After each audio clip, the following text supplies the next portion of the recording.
கர்த்தருக்கு மகிமை உண்டாவதாக.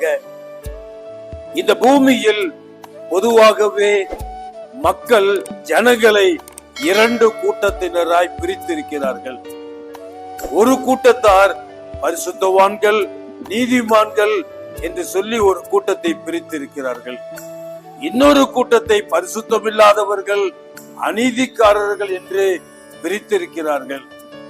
எதை வைத்து இப்படி பரிசுத்தவான்கள், பரிசுத்தமில்லாதவர்கள் என்று பிரித்திருக்கிறார்கள் என்று கேட்டால், அவர்கள் செய்கிற செயலை வைத்து, அவர்களுடைய காரியங்களை பார்த்து இவர்கள் நல்லவர்கள், இவர்கள் பரிசுத்தவான்கள், இவர்கள் பரிசுத்தம் இல்லாதவர்கள் என்கிற ஒரு முடிவிற்குள்ளாய் அவர்கள் வந்திருக்கிறார்கள்.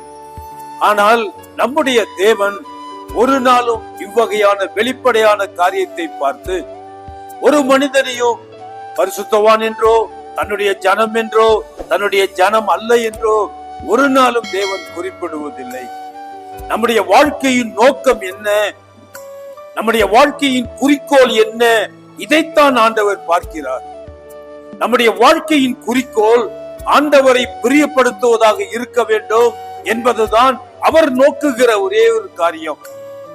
என்னுடைய வாழ்க்கையின் நோக்கம் ஆண்டவரை பிரியப்படுத்துவது என்று இருக்கும்போது, என்னுடைய வாழ்க்கையில் ஏற்படுகின்ற சின்ன சின்ன தவறுகள், பாவங்கள், பிழைகள், அதை ஆண்டவர் பொருட்படுத்தாதபடி எனக்கு உணர்த்தி அதை மன்னித்து விடுகின்றார். ஆனால் அதே வேளையில் நான் நன்றாக வேஷமிட்டு, நன்றாக பிரசங்கம் பண்ணிவிட்டு, என்னுடைய மாம்சத்தின் இச்சையின்படி நடந்து, துரோகம் செய்து, கண்களின் இச்சையின்படி நடந்து, ஒரு ஏமாற்றுக்காரனா இருக்கும் பொழுது, ஆண்டவருக்கு பிரியமில்லாத ஒரு வாழ்க்கையை வாழும் பொழுது என்னுடைய வாழ்க்கை எப்படி மாறுகிறது என்று பார்த்தால், தேவனுக்கு பிரியமில்லாதவனாய் நான் மாறி போகிறேன். ஆனால் நான் செய்வது என்ன? ஊழியம். ஊழியம் செய்தாலும், அல்லது ஊழியத்திற்காக பணத்தை வாரி வாரி இறைத்தாலும், அல்லது எல்லா ஏழைகளுக்கும் உதவி செய்தாலும், ஒரு நாளும் தேவனுடைய பார்வையில் அவன் தேவனுடைய பிள்ளை என்றோ, நீதிமான் என்றோ பெயர் எடுப்பதில்லை.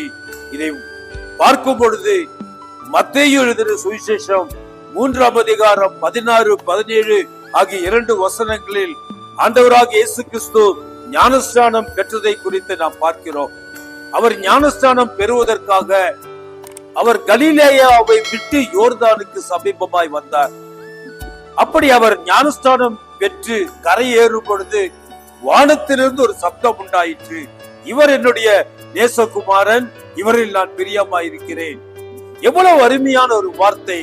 இதை வாசிக்கும் பொழுது என்னுடைய உள்ளத்தில் தோன்றினது, நானும் அவையான சாட்சியை ஆண்டவரிடத்திலிருந்து பெறுவேனா? என்னை பார்க்கும் பொழுது, என் வாழ்க்கையை பார்க்கும் பொழுது, இவர் என்னுடைய நேசகுமாரன், இவரில் நான் பிரியமாய் இருக்கிறேன் என்று சொல்லாவிட்டால் நான் வாழ்ந்து என்னதான் பிரயோஜனம்? நான் ஊழியம் செய்து என்னதான் பிரயோஜனம்? நீங்கள் கிறிஸ்தவர்கள் என்று சொல்வதில் என்னதான் பிரயோஜனம் என்பதை நாம் கேட்டு பார்க்க வேண்டும். அப்படிப்பட்ட வாழ்க்கை நமக்கு தேவையில்லை. தேவனை பிரியப்படுத்துகிறவர் ஒரு வாழ்க்கை இந்த பூமியில் வாழ்ந்துவிட்டு தேவனுடைய ராஜ்யத்தில் பிரவேசிக்க வேண்டும் என்பதுதான் தேவனுடைய நோக்கமாய் இருக்கிறது. அந்த வாழ்க்கையை ஆண்டவர் உங்களுக்கும் எனக்கும் தந்தருளுவாராக.